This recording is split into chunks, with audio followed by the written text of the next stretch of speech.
یہ غوث پاک کی روحانیت، اور 18 سال کی عمر میں یہ روحانیت ہے تو 90 سال کی عمر میں روحانیت کا عالم کیا ہوگا؟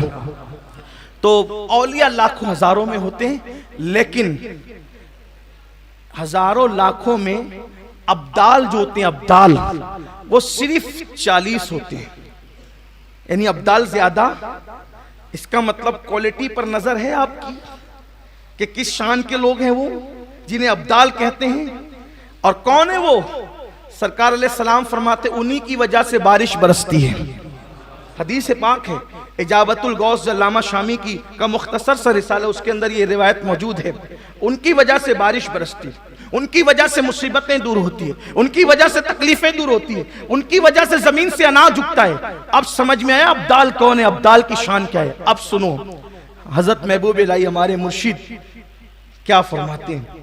فرماتے ہیں کہ غوث پاک کا ایک مرید غوث پاک کی خانقاہ میں داخل ہوا تو کیا دیکھا کہ دروازے پر ایک آدمی گرا پڑا ہوا ہے، زمین پہ خاک میں پڑا ہوا ہے، اس کے ہاتھ پیر کام نہیں کرتے، وہ روتا ہے، کہتا ہے کہ معاف کر دو، معاف کر دو، معاف کر دو۔ کون کہہ رہا ہے؟ محبوب الہی بیان کر رہے ہیں۔ ان کے الفاظ، ان کی فرامین کو میں اپنے الفاظ کے جامع میں پیش کر رہا ہوں۔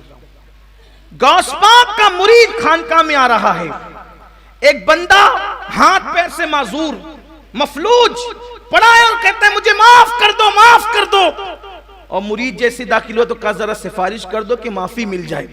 مرید آیا، کہا سرکار کتنی آہوزاری کر رہا ہے وہ بندہ، اسے معاف کر دیجئے۔ سرکار غوث پاک فرماتے ہیں تجھے پتا ہے وہ کون ہے؟ کون ہے تجھے پتا ہے؟ نہیں حضور مجھے کچھ بھی نہیں پتا، بس اتنا ہے کہ اس نے مجھ سے کہا کہ بھئی معاف کر، معافی لا دو، تو میں سفارشی بن کر آ گیا معافی مانگنے کے لیے۔ فرمایا بیٹے وہ ابدال ہے، ابدال، ابدال میں سے ہے وہ کون؟ چوکھٹ پہ پڑا ہوا، چوکھٹ پہ وہ جو بندہ پڑا ہے وہ ابدالوں میں سے معمولی آدمی نہیں ہے۔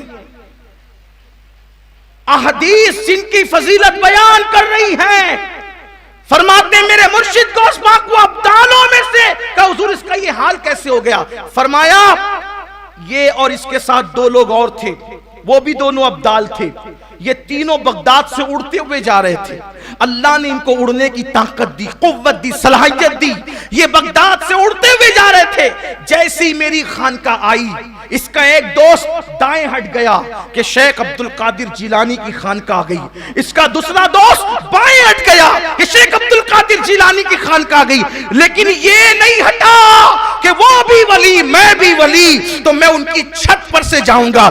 جیسے میری خانقاہ کی چھت پہ آیا، قدرت نے اس کو اٹھا کر کے یہاں میری چوکھٹ پہ گرا دیا کہ عبدالقادر کی چھت کا جو احترام نہ کرے اس کا انجام یہی ہوتا ہے۔ مجھے بتاؤ اگر ابدال ان کی چھت پہ سے جائے تو گرا کر کے دروازے پہ ڈال دیا جاتا ہے، جب ان کی چھت کی تعظیم کا یہ عالم ہے تو ان کی ذات والا صفات کی تعظیم کا عالم کیا ہوگا؟ پھر غوث پاک فرماتے ہیں کیونکہ کریم الابوین تھے، کریم ابن کریم، سخی ابن سخی، داتا ابن داتا، آقا ابن آقا، سرکار غوث پاک فرماتے ہیں تو نے کہا جا میں نے اس کو معاف کر دیا، جا میں نے اس کو معاف کر دیا۔ ایک کہنا تھا معاف کر دیا، وہ پھر اڑتا ہوا چلا گیا۔ یہ ہے غوث پاک۔ عام ولی جب قیامت میں کام آتے ہیں، غوث پاک کیوں کام نہ آئے؟ دنیا میں کیوں کہ اسی لیے غوث پاک فرماتے ہیں میرے مرید گھبرا مت، میرے مرید گھبرا مت، اگر تجھے ٹھوکر لگے اور تو گرنے لگے تو میں تیرا ہاتھ تھام کر تجھے گرنے سے بچا لیا کرتا، گرنے نہیں دیتا تجھے، تیری ستر پوشی کرتا ہوں، اگر کوئی تیرا ستر کھول دے تو تیرا ستر پوشی کرتا ہوں۔ فرماتے ہیں جو میرا مرید ہو جاتا ہے پھر میں اس کو ذلیل نہیں ہونے دیتا، اس کی عزت کا میں محافظ بن جاتا ہوں، اس کو ذلیل ہونے نہیں دیتا۔ اسی لیے تو لوگ کہتے ہیں جب تک بکا نہ تھا تو کوئی پوچھتا نہ تھا، تم نے خرید کر مجھے انمول کر دیا۔